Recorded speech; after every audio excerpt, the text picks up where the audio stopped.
Thank you for tuning into my channel. This is Azrael, and in this video we are going to be talking about prosperity rice, which can be put in mojo bags. It can be sprinkled around the house, inside or out. It could be placed on an altar for a money ritual. Okay, there's a lot you can do with it. Here we go. There are two kinds of rice, long grain and short grain. Now, of course, there's other kinds of rice, but predominantly, there's long grain and short grain.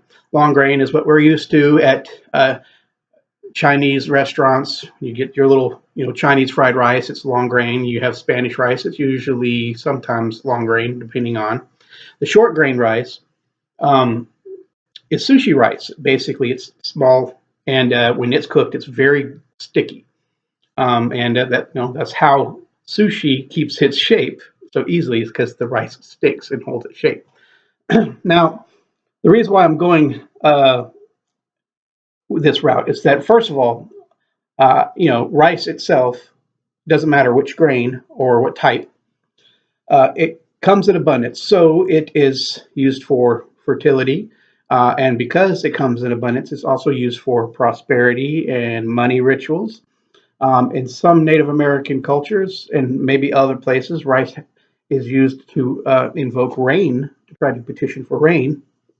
And it's also protective. It has protection properties. You can put rice on the top of your ceiling or charge it for protection and scatter it around your house. I'd probably not do that because rice is eaten by birds, and it's proven to be not so healthy for them. Rice is thrown on a married couple at least here in the United States. It's been changed to bird seed, but of course, seeds also have the same magical meaning of abundance and fertility overall. But you toss it on a married couple they'll have a fruitful and prosperous marriage. Okay, anyways. One of my friends talks about he only likes to use long grain rice because in his brain the long grains spreads the money out long term. But of course I say, why don't you just use also short grain rice if that's your ideology, because money and the prosperity will stick to you, right? So it's really up to you. It's how you interpret things. All right. Now, a lot of what we're going to do to make my rice is not necessary. However, everything that I do that is not necessary still adds to the energy, such as dyeing the rice green. You don't have to dye it green. You can just use plain old white rice. However, that extra step puts extra energy. And if you're using these kind of things to sell to customers or clients for prosperity, they might not be a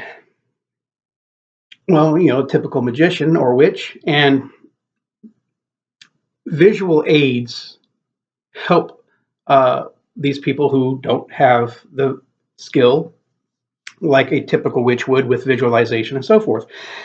So it's okay to make something kind of campy or cliche. So here we go. I just used McCormick's food dyes, okay? Made a little bit here. Green. You see the green? It's I have poor lighting in here, so I have to angle my lighting, right? Little green. And I did that with the long grain.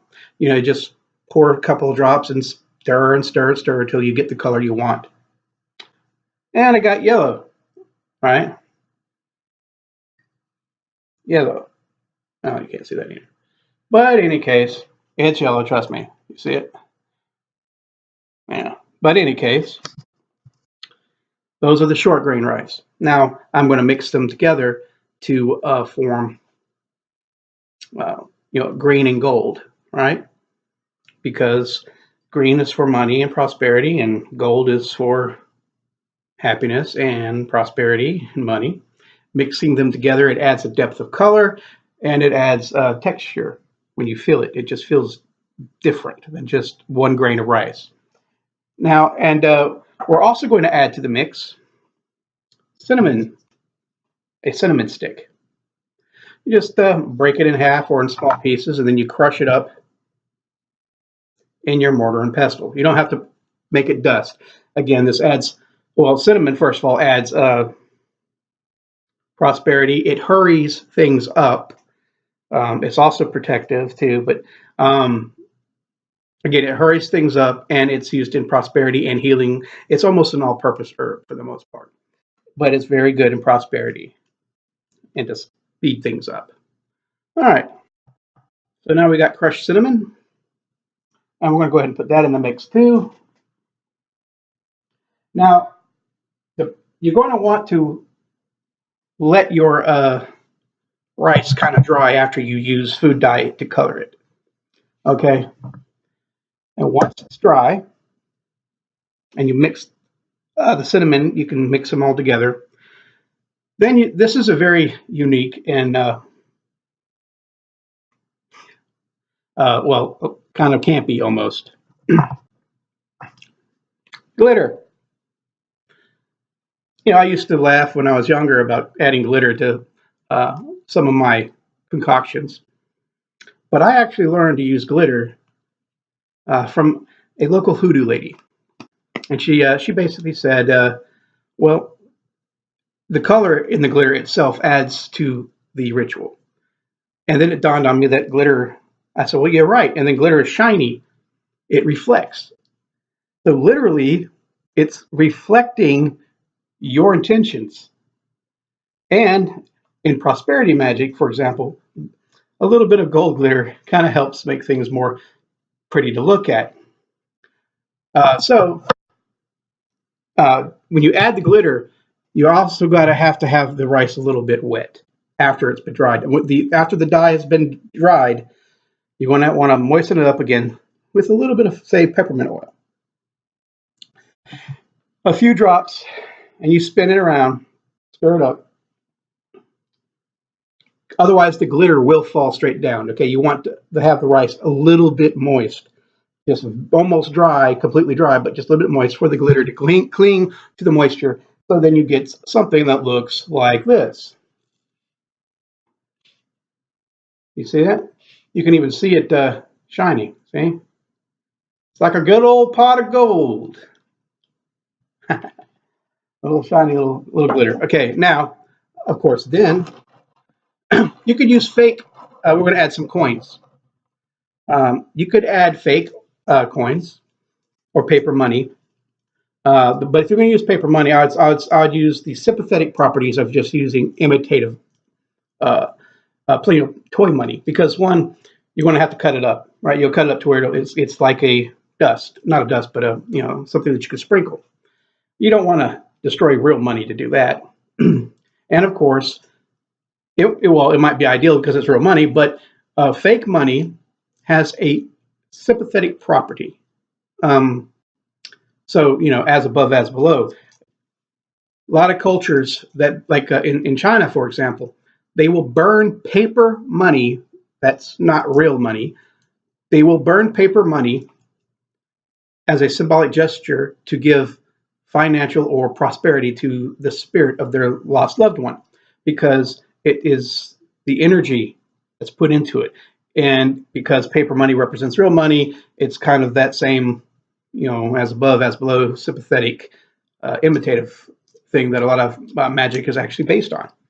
Now, you're also going to want, if you want to put coins, make sure they're clean coins. Now, real money, if you want to put real money in, again, this has its own energies. It has been spent. It's been used as money. So that's why I just forfeit the paper money and just use real coins. Now, again, you could use fake coins. Sometimes I even add little chocolate coins to the mix, especially for customers. And I say, well, there's a chocolate coin in there. It's, sympathetic. It has been charged. Eat the chocolate coin right before you use the rice. So I'm going to put these coins in there. Make sure they're clean.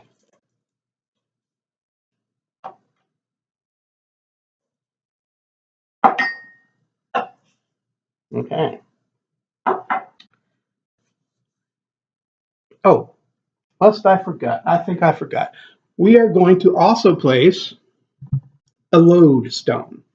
Lodestones are for attraction. They attract things. If you're wanting something, adding a magnet or a lodestone. This is magnetic hematite. It's not necessarily a lodestone, but it is hematite. But it is magnetic. Add 1 to the mix, because that is going to work on that sympathetic property of bringing things together, bringing things to you. And then we're going to, once we mix this up nice and neat, we're going to put it in a jar. We're going to set it. We are going to set it on our altar, and we're going to either use a green or white candle right on top of it or right next to it and have it burn with our intentions. A lot of people like putting candles on top to charge. Okay, so that's basically it. Thank you for watching, and in my next video I'll be talking about the same concept, only it's going to be prosperity dust. Okay, thank you for watching.